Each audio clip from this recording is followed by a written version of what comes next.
Hello beautiful soul and welcome to Manifest with me, Rebecca G.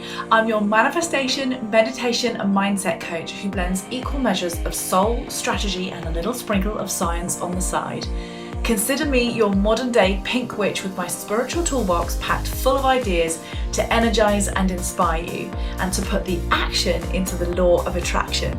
Let this podcast be your weekly fix because, my beautiful soul, it is time to turn your vision board into a reality. Good morning, good evening, good afternoon, whenever you're listening to Manifest with me, Rebecca G podcast. And today I'm joined by the gorgeous Mercury Rhythm, which is the mother and daughter business duo who are focusing on astrology, divination, meditation, manifestation techniques, you name it. They are these cosmic queens that I've got in front of me right now. And I'm so blessed to have them here, not just for being guests on the podcast. They've recently featured in the Manifest group within the Facebook group. They did a fantastic masterclass for us. Had so much feedback on that, by the way, girls. How many people loved that? But they're going to be part of our app as well. So the beautiful Bella has been writing all the insights of our app, and I've been sifting through those today, and I am lit up by these words that you've been writing. So say hello, introduce yourselves, tell us all about yourselves. We want to hear back. Well, we've got two of you on the screen, so this is lovely. So give us an insight into your life. Great. So do you want to go first? Yeah. Okay. Well, yeah, sure. I'm Bella and I'm a part of Mercury Rhythm with my mom. I really got into this because we went to this random class, and she saw it on like Facebook or something, and we were like, let's go to an astrology class. And I just found it like so interesting and amazing and insightful and like powerful. Like immediately I just knew that, there was something deeper to this and that, it could be more and it could help me. And so I got into it like a lot after that for, a lot of like personal self-discovery and just like, recognizing my journey and doing all of that, because ever since I was young, I've been a pretty like old soul, like, thinking about things that are a little bit like deeper and a little bit more profound in some ways when it comes to like my part in the universe and what I can do to help others. So we started to connect over astrology as well, and she started to learn more, and it helped me understand the people around me as well and help foster really good relationships too, so Yes. Yeah. It's interesting you got into it at the same time, both of you. So I didn't know that. So were you into it before, Evelyn? Were you kind of I kind of like knew a bit about it just because I had friends that did it. Yeah, But yeah. And I kind of, after the class, like I kind of made it a point to kind of really study astrology. So I studied Demetra George and Chris Brennan and like some other authors, and I kind of got into that for a really long period of time. Go ahead, you can flex. Yeah. You should flex. What did you do? She actually she used electoral dates, didn't you? Oh yeah, exactly. Like for when I would post on TikTok and stuff like that, she would. I knew the certain dates I could post that would like really get me to blow up, and it started to happen, and I built an audience by doing it by the date, and it was really successful. And then we still have quite, she's got about 30K sitting. So it's 30,000. I was like, Bella, you what? I like when I learned about it, because she has like a lot of 8th house placements, so you might not see certain things, And I was like, 12th house Mars. and a 12th house Mars. So like there might be actions going on behind the scenes that I'm not aware of. And I could not believe it. She just was doing so well, but I was more into tarot. Yeah. I was more into the cards. I was called to the tarot. So for me, astrology is like the language of my brain. Like it's so necessary. I think you both complement each other so well. You really do. Well, and it's just so necessary. Like I feel like, at least for how I think, and it's become something really useful for me in particular, like working with people, knowing how they work, knowing how they're operating, the way that they communicate, the way that they receive information the best. Like it's all really interesting, and like where their heart's at. Like some people love friends and community, like an Aquarius Venus, like you know what I mean?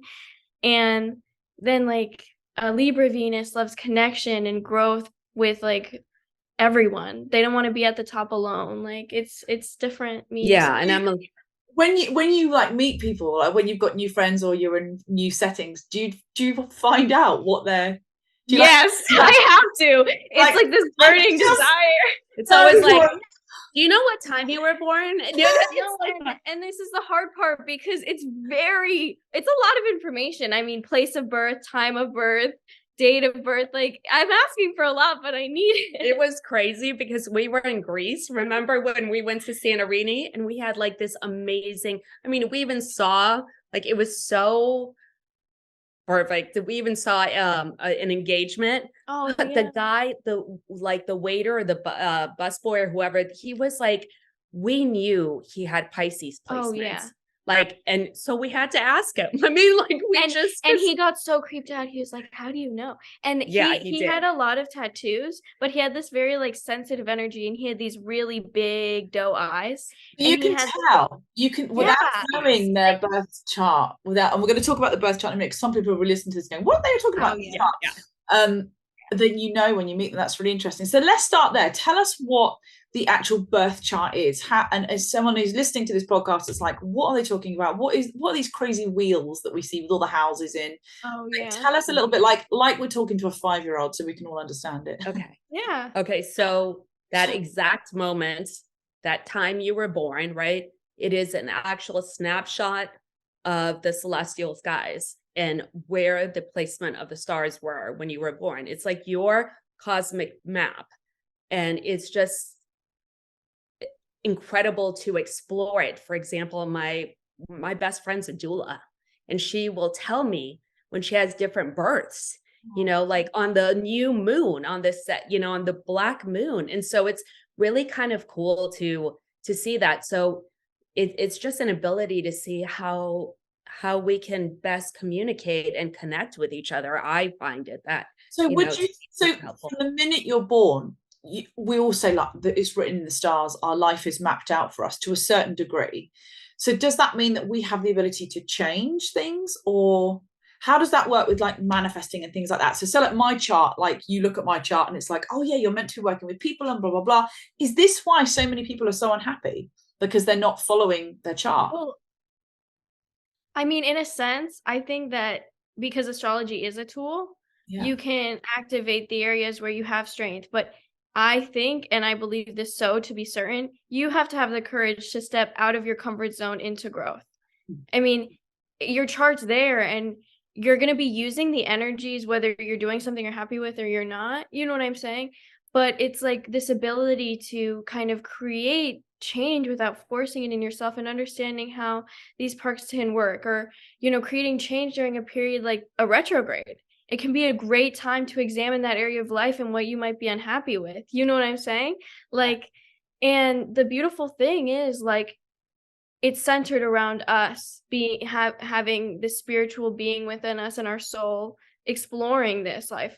I mean, all of us have things to learn that kind of push us to our destiny in a sense, but it takes our personal courage. You know what I mean? Like, Michelangelo believes this, and like I kind of agree with this humanistic perspective where it's like we have God within us. Like we really do. Like to sculpt our reality, literally, like with manifestation, like we create our reality by going after it. Like, and he's showing a Pisces sun and moon too, right? Yeah, and Mars. Oh yeah, and like, so imagine this man years later, like he did not like to paint. Like Bella and I we're huge geeks, and we look back, and a lot of these people, there was a time when they saw astrology as a science, you know, like there was, and forever they've been looking at the stars. I've got to send you this video about what they've what they uncovered in Egypt, and it shows all of the astrological signs. And it is amazing that he was forced by the church, okay, to paint the Sistine Chapel. That's like, he was told, okay, he didn't like to paint, he preferred sculpture. So, and if you see David, it is like, it'll make you cry. So it is, but he was forced to. Obviously, you're not going to say no to the Pope, are you? So he painted the Sistine Chapel. Well, just a few days ago, which was kind of funny during this eclipse season and everything, they were discovering that they like the representation of God might be a self-portrait. Oh. Who's getting the last laugh there? And Pisces sun and moon, the spirituality goes so much deeper than where they wanted to contain it, right? Don't you think? Kind of. So we love to, like, I saw that and I thought, She likes to look connect at that, the like history. the history of things. If you, my listeners know that I am obsessed with history, like obsessed. And I tell you what, I have been down a few rabbit holes on TikTok with Egypt. Oh yeah. Like, and if you follow Tani Burlow, oh my gosh, I love her, and she talks a lot about about history and about it's just incredible. And she's also very vulnerable, which is powerful. Yes. Astrology first came into, when did we see, like, so going with the history there, so when did we first see like scriptures, or obviously it's probably from a time that before they were writing stuff as well. Yeah, it was like, how did they read stuff? Like, like you've got all the charts now. How did they do that, like, way back? It originated like mostly in Mesopotamia, in a lot of like 300 BC, like a really long time ago. And they basically tracked the eclipses and they created calendars around each eclipse. And that created the times to also follow like each season, but in a way where it was like kind of stretched out a little bit longer within like 6-month periods. And they would use so clever to have done that. And they used like natal charts. Like they did stuff on like, if this person was born on this day, they could be successful as a king or something, or they would be a problem towards society, or they would be able to see those different things about human behavior at that time. And they would also use times when they should harvest different things, which they didn't realize had to do with like literally kind of how the earth works with science, but they were using it through astrology as well. And they were also using when they could like when like a battle, they should prepare for battle, when they shouldn't, when to do like rituals or not. Like they used it for so much and for such a long period of time. And up until like the 1900s, that's when like societies kind of denounced it and started appreciating astronomy more so. But it's really kind of crazy. They used it a lot in that time. And the astrological calendar goes with the pagan witchy calendar, where it starts it starts in the spring, not in the Gregorian calendar. So and it just makes so much, because I never feel like January is my new year. I never in January feel this rush of like, woohoo, new intention. I don't know why. And you say stuff like that, I'm like, that kind of explains probably why. Well, and also because we were in the middle of a Mercury retrograde this year during New Year's. Yeah. And like technically, like that really makes sense. Yeah. Like Aries brings that life into you for the new year. Yes. Like it makes so much sense that you feel like, okay, here we go. Because Capricorn is like, okay, we're creating these intentions, we're setting this, and it can be kind of like dull, and it's very traditional. We follow what we do every January and February. And then like, this is like the time for us, like personally each to go for it, know? Like it you see spring, like the flowers, and you're excited about that, especially like where you live, where you have more seasons. Oh yeah, like January. Right. Yeah, January, you're like, this does not like it makes it feel so much better, I would think, right? Yeah. And that's interesting when I look back on my life, like things that have happened in my business over the last 3 or 4 years since I've been building my spiritual business.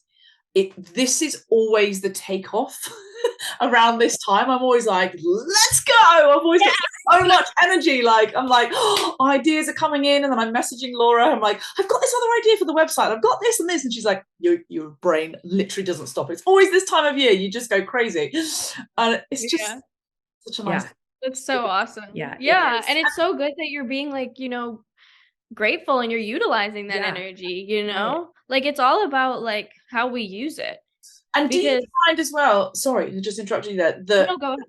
because we are a big fan of the moon in this group. We have a moon ritual that we do every month. But how do you guys kind of feel around the moon? Do you notice your energy shifting around the new and the full moon? I mean, I know astrology is like throughout the whole year and the insights you sent me, I'm like, oh my God, there's so much on every day that happens. I know. Yeah, and that was so all her. interesting. Yes.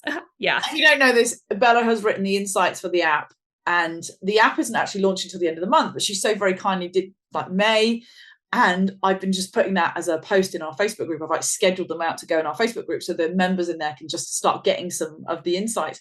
And I was like just mesmerized by what you were writing. I was just like, so interesting learning that. And also for me, knowing on each day, I'm like, oh, I better not book any meetings in on that day.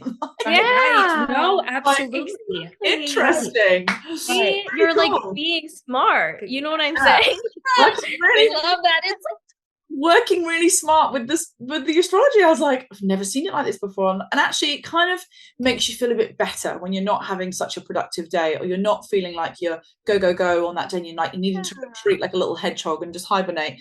It's like, that's why I can blame it on the planets. it like shows you life Right. ebbs and flows. You know what I mean? Absolutely. Like, just, it really does. I feel like that's another thing why I like to do transits. You know what I mean? It's like, hey, all of us are kind of feeling this energy right now.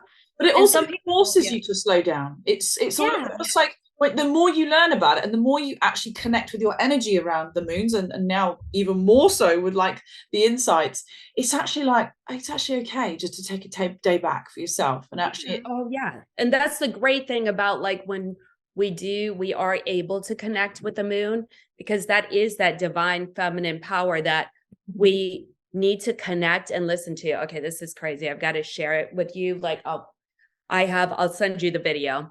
I pulled 2 cards today just because I'm trying to get more traffic, on the Facebook stories or whatever. Pulled 2 cards.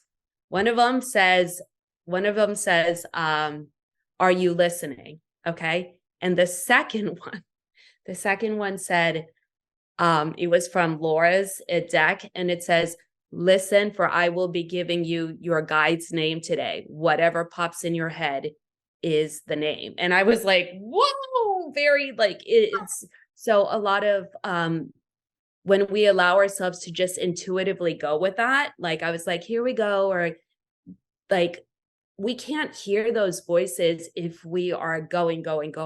It's in those moments when we take a shower, like that I just come like I have so many ideas, or even when I'm washing my face, like taking those moments, or pouring tea. And when that's the way almost to connect with that flow of the moon, and it gives them an ability to like connect and for our intuition to open up. I think when we do that, and it, like I said, we will feel different, like each of us will feel different during different moons, but when we learn the different signs and stuff, it just makes it easier to know, oh, this was what might be going on. And so much easier.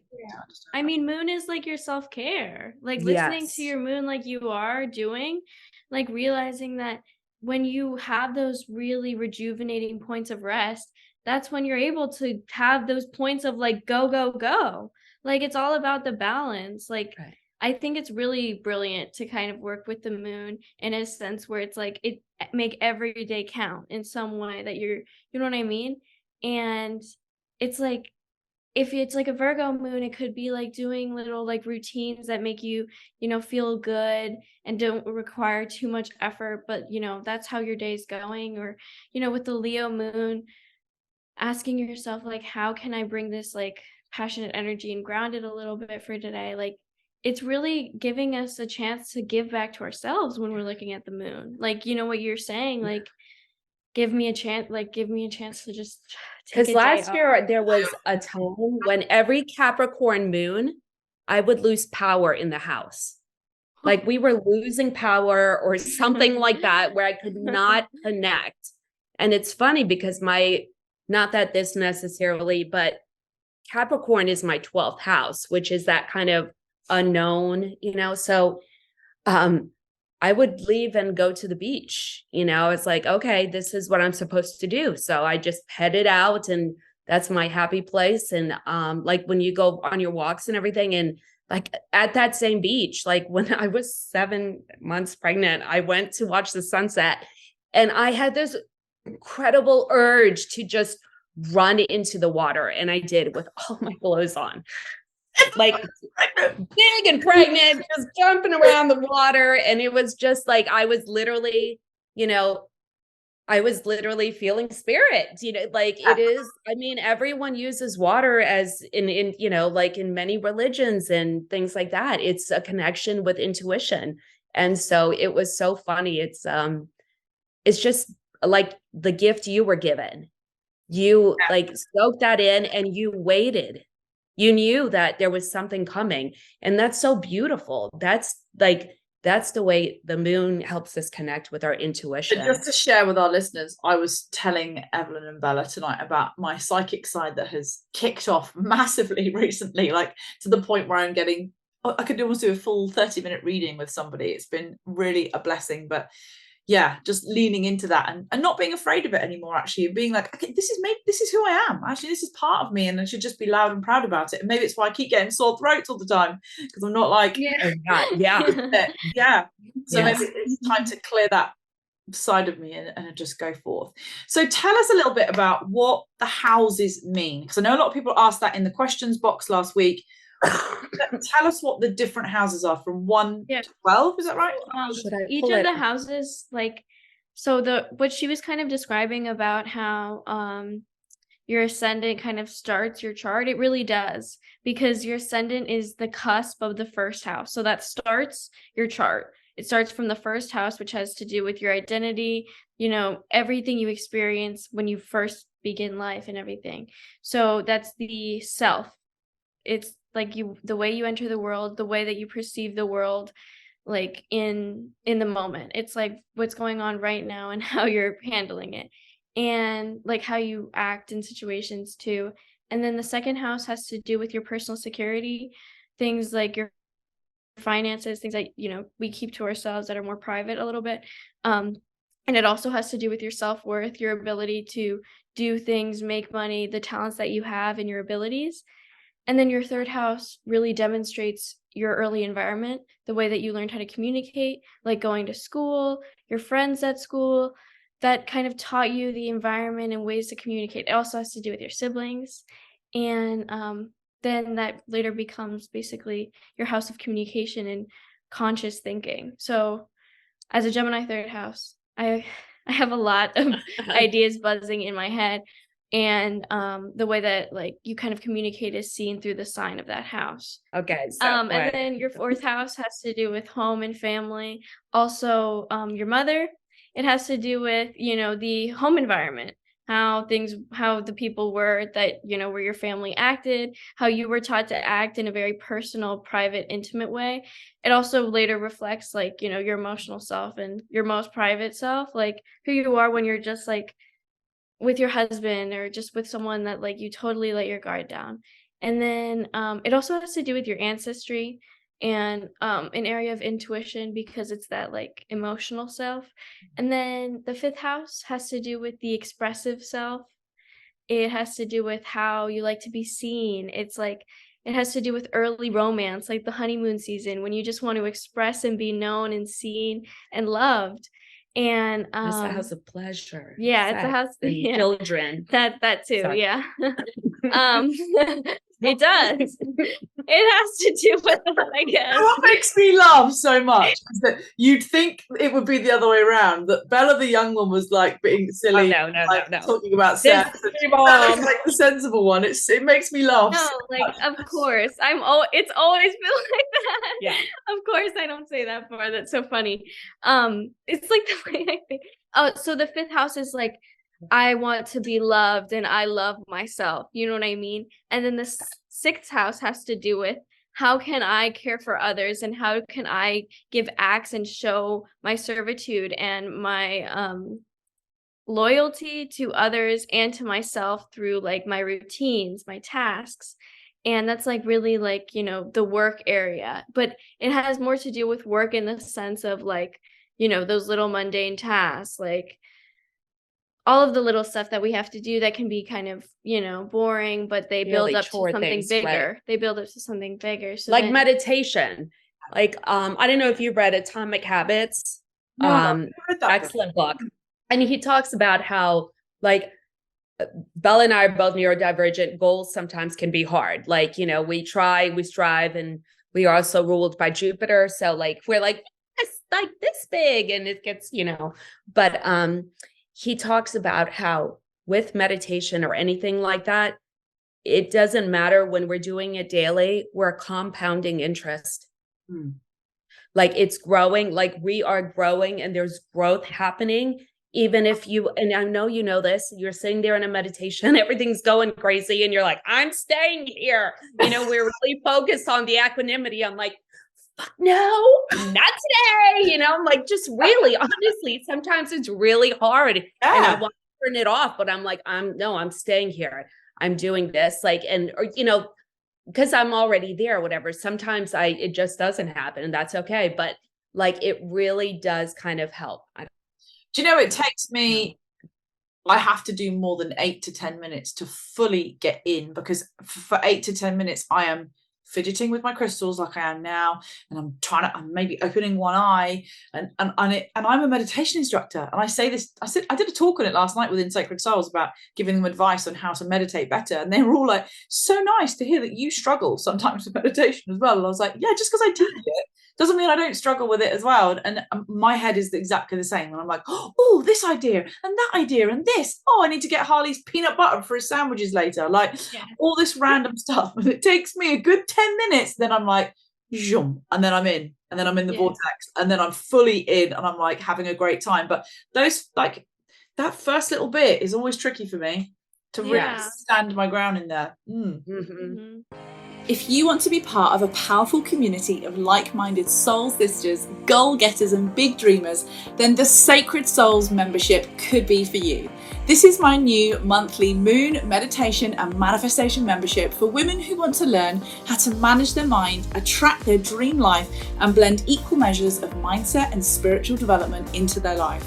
You'll get to turn your vision board into your reality and do this alongside supportive coaching from myself and be alongside like-minded, soul-aligned community of women. I am so excited to bring this to you. It's starting in January 2023. Jump in now, check out the link in the bio. It's just £19 to join and I'm keeping it that low for a very short time. So jump on in there and sign up today because I can't wait to have you in my space and just pour even more love into you. I guess continuing with the houses, the 7th house has to do with compromise. So it has to do with the other, as to like the opposite side of the 7th house is the self. So it has to do with like, the compromises we make for other people because we care about them and how to foster partnerships. And it also has to do with the characteristics of the kind of partnerships and the qualities that you attract in a partner. And especially like long-term commitments as well. And then the 8th house has to do with your psyche, like the deepest part of your soul, and it also connects to other people's money, like those transactions that you kind of play a part in. It also has to do with everything that's secret and hidden and considered taboo. Death, taxes, inheritances, like things prostitution, stuff like that too. Oh yeah, sex like work. really, really taboo stuff. And it also has to do with deep transformation and complete, like it, because it has also to do with like mental illness a little bit and working through mental challenges and really taking back your power. That kind of has to do with what the 8th house is, like power plays, like the power that goes on when you're supporting someone or they're supporting you, if it's financially, if it's emotionally or anything like that. And then the 9th house, it kind of comes out of like these deep transformative insights, these like really deep insights that can really be kind of heavy. We turn this into like, okay, how am I going to move forward into life knowing what I know now? How am I going to shift my perspective and my philosophy into something that is self-evolving? And how can I move and grow into the best person, like into my full potential, basically? That's really what the 9th house has to do. And like it also has to do with higher learning traveling, like really expanding your horizons. It basically has to do with that. And then the 10th house, it's all like the houses all kind of give to each other. You know what It's I like a mean? story of your life, you know, kind of It's going through. areas of your life. Yeah. Yeah. And like, then like the 10th house has to do with your assertion into the public life. It has to do with your position being seen in the public and what you do and how you interact with groups of people, what you choose to kind of put into the world, the energies, which be like Jeff Bezos choose to put his self into the world and his ideas by literally creating this thing that everyone uses. Like that's kind of your 10th house, what you're known for, how you're seen by, people that don't necessarily know you, but it's your public image. And it also has to do with, your most mature self, your most grounded self, like the qualities that you have when you are at your most mature and most ambitious, like when you're focused.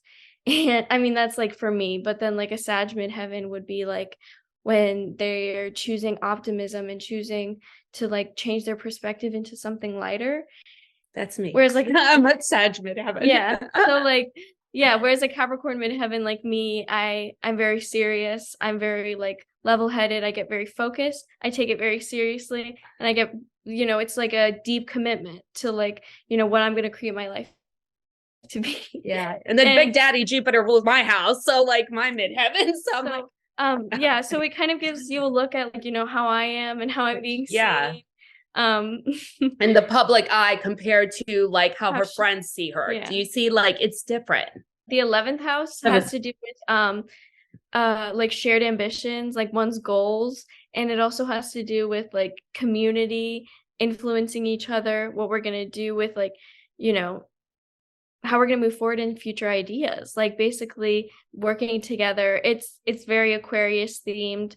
And it has to do with like connecting with people that are like-minded as well.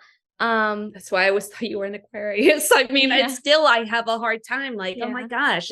But it's that Mercury and Venus. Yeah. So then the 12th house has to do with everything that's hidden, our subconscious, our fears, our dreams. And it really what I feel like it has the most to do with is spirituality and universal love. It has this abundant energy of like positive or negative when it kind of, whatever's kind of occurring in our subconscious can kind of tell us if it's positive or negative. But having this universal compassion for yourself creates a universal compassion. And, recognizing that, you aren't your fears and you're more powerful than letting your subconscious rule you. It's really connecting to that deeper realm that's not always seen. It's really that area. And it's like when you're alone, like time spent alone. So people with a lot in the 12th house like to be alone a lot to like, restore, get energy, like someone like me. So yeah. So when people go and do their charts, they look at their rising sign. Is that right? Their sun and their moon. Is that what they're looking at? Yeah. And then like and how they all kind of come together. Sorry. It like makes it like simply you can look at, so like what's the cusp of your rising sign? So like what sign is your rising sign? And looking at like what planet rules that sign. So a Leo rising, their planetary ruler would be their sun.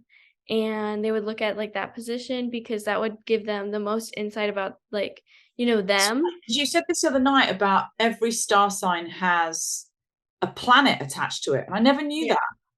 So each of the planets rule the signs. They rule that sign, Yeah, because they influence the kind of energy that sign has. Like Scorpio ruled by Mars or Pluto has to do with like this direct, transformative, like passionate drive. And because that planet has so much to do with those qualities, that sign then kind of and it's ruled by Pluto. And Pluto is coming into my first house. So it's about myself, and it's about like not just myself, but like all of us, because it's Pluto and Aquarius. And that's going to be like transformational, like all of this AI stuff, all of that is all Aquarius. We will look back and go, wow, like, remember when that was happening? So it's going to be like, it's always very transformative, and it will be for all of us. And it all depends on that. Like, that's part of your, like, she'll look at charts and she'll go, oh, okay. Like, you know, she'll be like super pumped, or she sees, because it's almost like I said, like looking at a recipe, like what you get in a chart when you're looking at all, or if there's like, you know, one of the written charts we have, it's kind of just telling you kind of like a recipe and how to put them together. Like, but when she reads it, she kind of like has you taste it. Do you know what I mean? I guess like I have like, or create the ability for you to be like, oh, I see how they all come together. You definitely feel into it a lot more, don't you? And I think one thing I've learned from you girls as well is that, you know, I'm into manifesting and the law of attraction, but this just puts a whole new spin on your world, and how we can harness that energy and use that astrology knowledge as well to harness not just we talk about harnessing the energy of the moon, you can harness the whole fucking month with astrology. Right. That is so powerful, isn't it? And one thing I wanted to ask as well tonight, and this was a couple of questions I got in the group today, was when your moon, so like when you do your chart and you find out what your moon sign is that the day you were born, the moon sign, or is it somewhere else completely on the chart? No, the entire chart is the day you were born. The entire chart is the day you were born, but your moon, you know, when it falls in the moon, is that right? Is it a completely so different like sign? so what happens is the moon, so when we have our birthdays, that's the sun coming back to the day of our birth, right? And when we have a lunar, and it takes 365 days. Now the moon travels every 28 days. Yeah.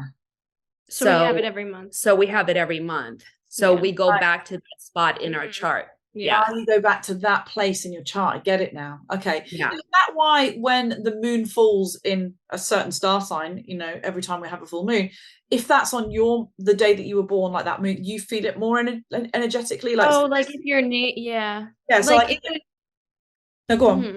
It would if like, because this is kind of what it is, like the moon is kind of like highlighting where your moon is in your chart, and it's like in that house of your chart. Yeah. Like it's in that area in your business. Like if your moon's there and you're having and there's a transit, which is like what's happening in the air on top of it, then you're definitely going to feel it in those two areas of life where the sun and where the moon is. Like, to look at it really well is like when you look at your chart, which is just all of your placements, and then you look at the transit planets, which are the planets that are moving around like presently, and then you can see like which area, like Mercury may be activating the area of your life, or where the sun is, which the sun and Mercury are normally close together, but it's like that kind of helps you look like, okay, you know, you can utilize that. Like if Mercury's in my third house right now, it's a really good time to write down my plans. It's really good time to write down things. It's really good time to write a book if I'm a writer.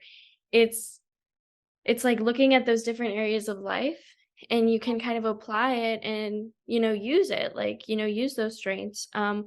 Or yeah, I just thought it like, and they keep showing me like this. So when the moon returns every time, it's like you taking a candle and lighting it. The moon, like the moon's coming back to that spot that you like where the moon was the day you were born. And it's like the candle lights. That's just, it's like that feeling of like a spark or something like that. I see fire, obviously. I have a fire Mercury. So that makes a lot of a difference too. I think we shared in the group that with the charts, that each of the signs and each of the moons have an element that goes along with it, which make us like the way we are. A lot of people look at me and think, oh, you're Scorpio, you're a water sign. No, that's all I have. I'm air and fire mostly. So which is why it's so interesting where people are like, so I'm a Pisces, but there's a lot of Aquarius in me as well. But there's also a lot of like, is it a Leo rising? Is that what you said that I was? Yes. Yeah. So like when you told me that, I was like, I connect with that so much more because I've got so much raw in me. Like there's so much like drive I've got and energy. And I was like that. And like so many people go, oh, like Pisces, they're such wishy-washy people. And I'm like, I'm really not wishy-washy at all. right.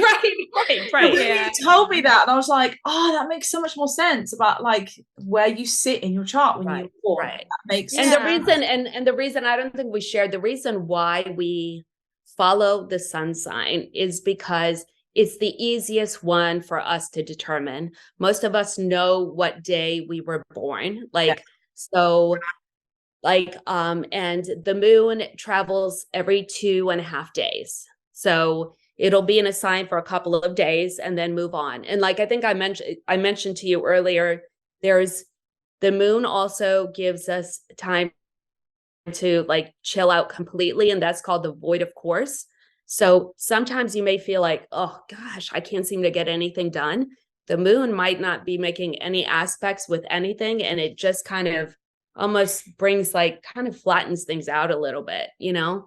So that's I feel that.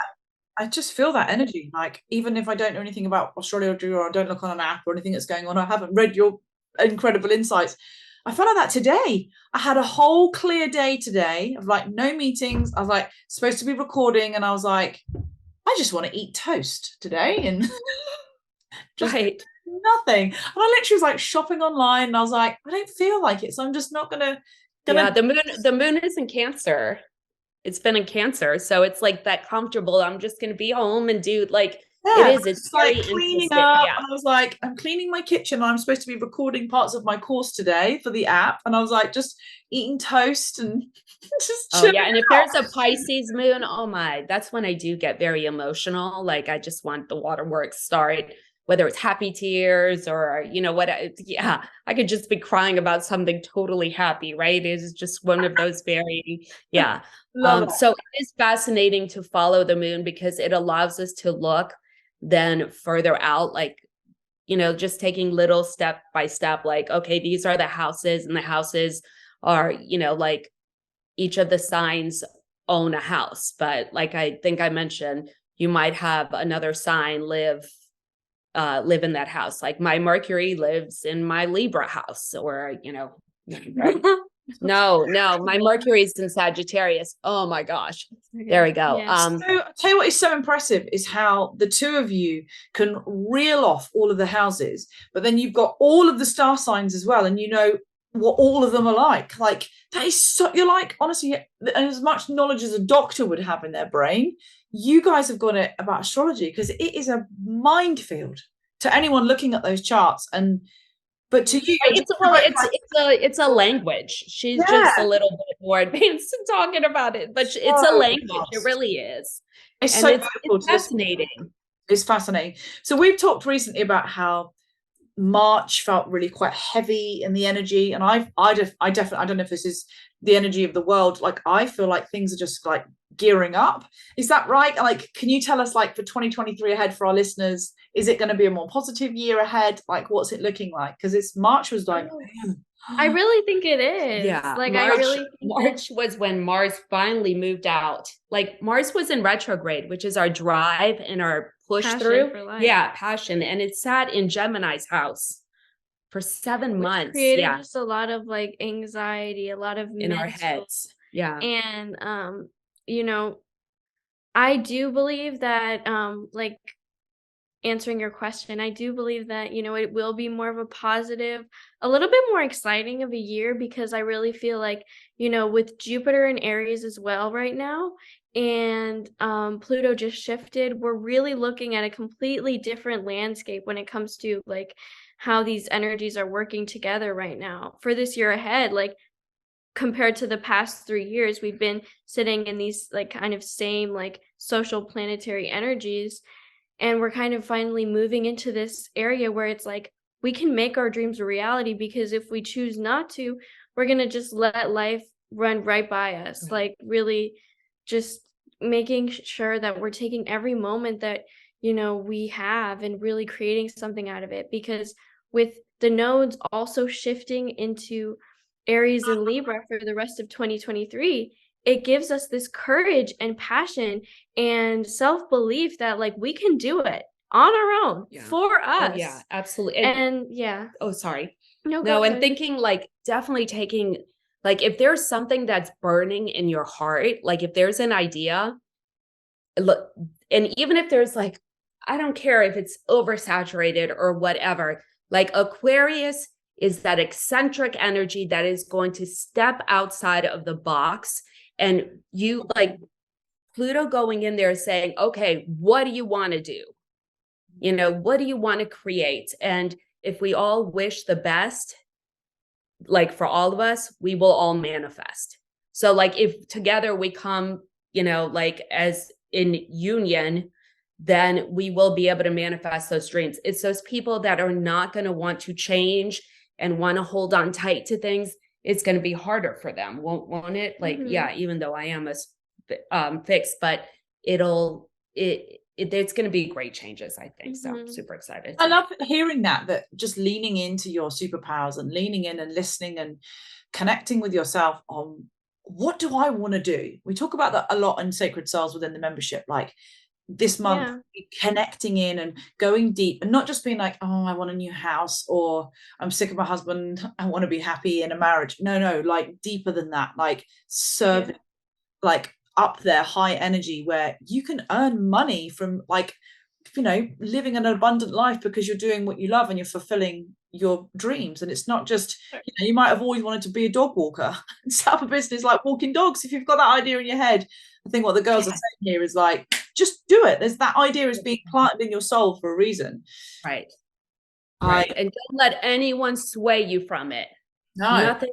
Don't allow anything to sway you from it. So what's meant for you, no one will take it away. It's just really that way. And I always ask my guests two things. One, if they want to pull a card, and I think you've got a card you can pull because it's normally me that pulls them. And I always ask this question as well. I ask my guests, if you fast forward into the future, so whatever that looks like to you, whether you want to do a year or 5 years, and we were to look back on this podcast, what's one thing you're going to say, this is what I'm going to manifest, or this is what's happening in my business for both of you, so that you can listen back to this podcast and be like, oh my God, do you remember when we said that? And now it happened. Like, what's the one thing in your brain or in your body at the moment that you're like, that's going to happen? No. Yeah, the retreat. Oh my God. No, yeah, like that Greece retreat. I am just dying to do a retreat, and like, so I would love to do that. Yes, she's going to be in Greece, UK peeps. We're going to fly there. We're going to in like 5 years, but we will be going. I think this fall in September. You might see us. So. And what about you, Bella? What's yours for your business and your incredible TikTok following? My God. I really want to be able to get the chance to I don't know, like connect with groups of people that like want and like heal with them and everything, like do like some sort of like healing work or like a course where we go into like, you know, just like the depths of the soul and everything like that for each person, and like really like, I don't know, fostering like an environment where I can like, you know, help people to grow and transform. So whatever that looks like, yeah. Well, Bella, you have a customer with me. I'm going to be regularly with you. You're going to be my little astrology guide through my Sacred Soul business. Oh, it's going to be wonderful. So do you want to pull a card, girls? Have you got one? Sure. Yeah. Go ahead. While your mum just dies on screen. I know. Exactly. I know. Should I take the other cord? We're all good. I use that one. I don't know which one. I'm what? Any deck. Do you know what's really weird is you've got so many decks behind you that I've got. Yeah. And my girls know how many freaking decks of cards I've got. Those red ones I've got the yellow ones. Oh yeah. Oh, those are really good. Yellow ones are really good actually.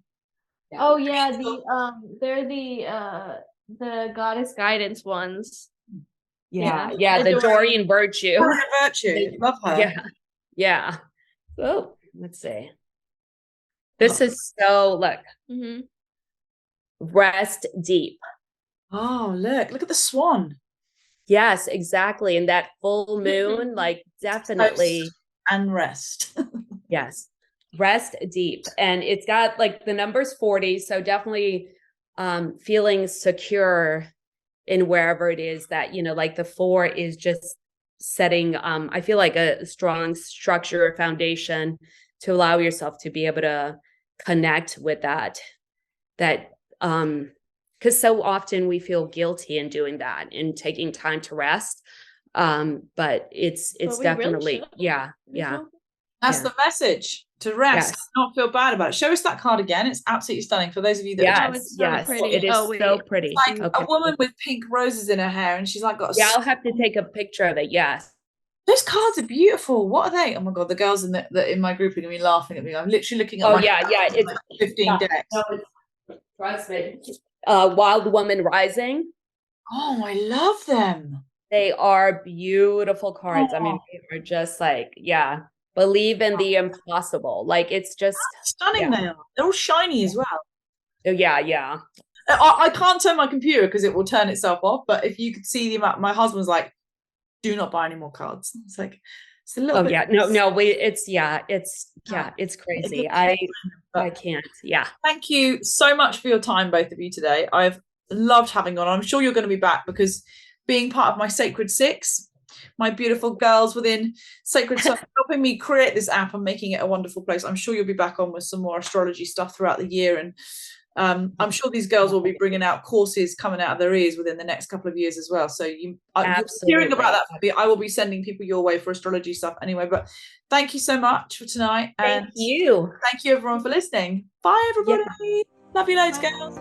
Thank you so much for tuning in today. I'm sending you a huge virtual squishy hug, and I hope today's episode has helped giving you some inspiration, energy, and a light bulb moment. So do share your light bulbs or any takeaways you've had on your socials and tag me in, as I absolutely love to hear from you. So if you love to share, you are going to love my giveaway. Every month I'm running a new competition to win a large moon box packed full of crystals, candles, affirmation cards, incense, my Love Yourself to the Moon and Back journal, and a real surprise of spiritual treats that change every month. So listen up if you want to win and get your hands on this, because all you have to do is, number 1, leave a rating and review on Apple Podcasts. Number 2, tag me on your socials with either a post, video or story of your top takeaway of that specific episode. Be sure to tag me in as @Rebecca Welstead-Green so that I see it, and you'll be entered into my free prize draw. So from my heart to yours, lots of love to the moon and back. Have a fabulous week, beautiful, and I can't wait to spend time with you again next week. Mwah!